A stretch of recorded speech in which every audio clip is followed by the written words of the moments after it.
have about 20 pages of legislative analysis for this bill, and while there's about 4 pages of support, the industry opposition is of no surprise.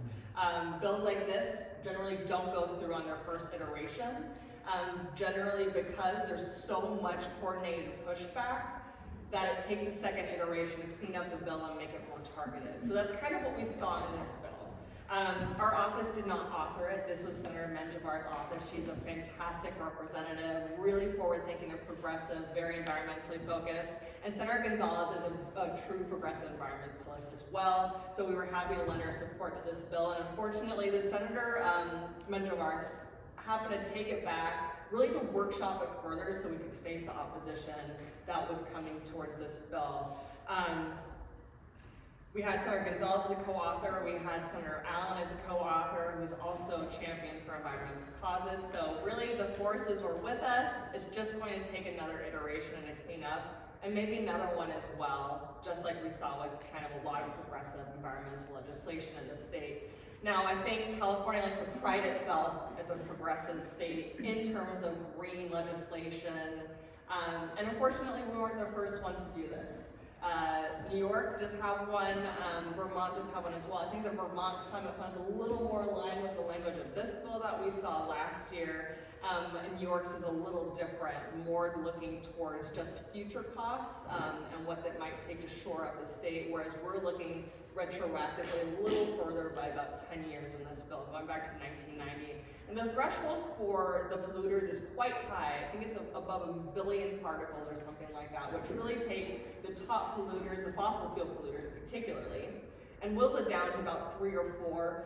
That said, we're not quite sure who the polluters are just yet, because this bill is what would kickstart that study with the Cal EPA. So it's a little unknown, but we have a sense of who that may be. Just historically speaking, it's not hard to kind of pinpoint who are the major polluters in the state, going back almost 30 years. So the challenge that we see right now, and I believe in speaking very matter-of-factly and not mincing words, there are legal challenges, and I do believe that that's the biggest kind of roadblock for legislation like this.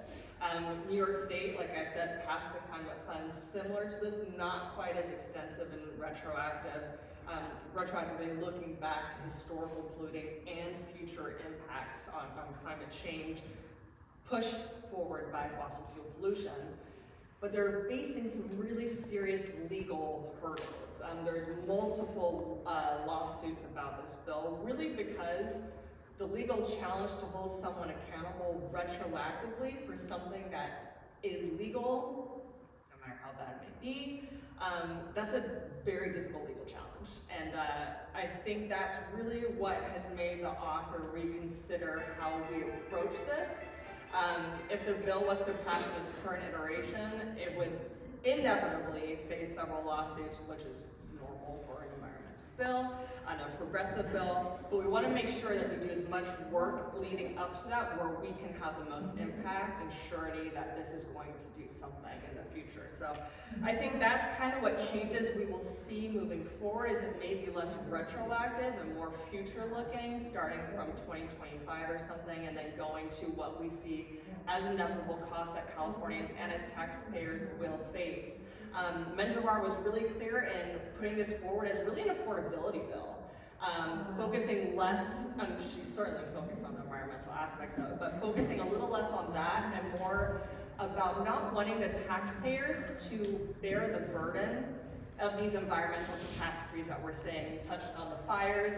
I think in the last couple of years, the state has spent over $50 billion in wildfire mitigation and losses related to these huge climate occurrences. And so the rationale is, we're already paying for it, but the taxpayers right now are the people that are paying it and bearing the brunt of that. And that really falls on the working class and those of us that are paying our taxes.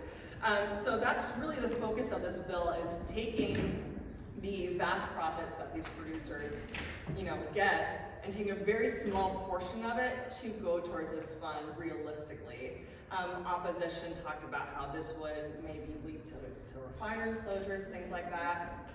there's no direct evidence of that whatsoever. There is no onus on fossil fuel producers to raise their prices because of this. They already have a huge profit margin, even in the state where our gasoline is much higher cost than other places. So all that to say, we will be working with the author on the next iteration of the bill. We'll see what changes come from it. There hasn't been any speak of it just yet because we are in a 2-year legislative session. So things from last year spilling over into this year.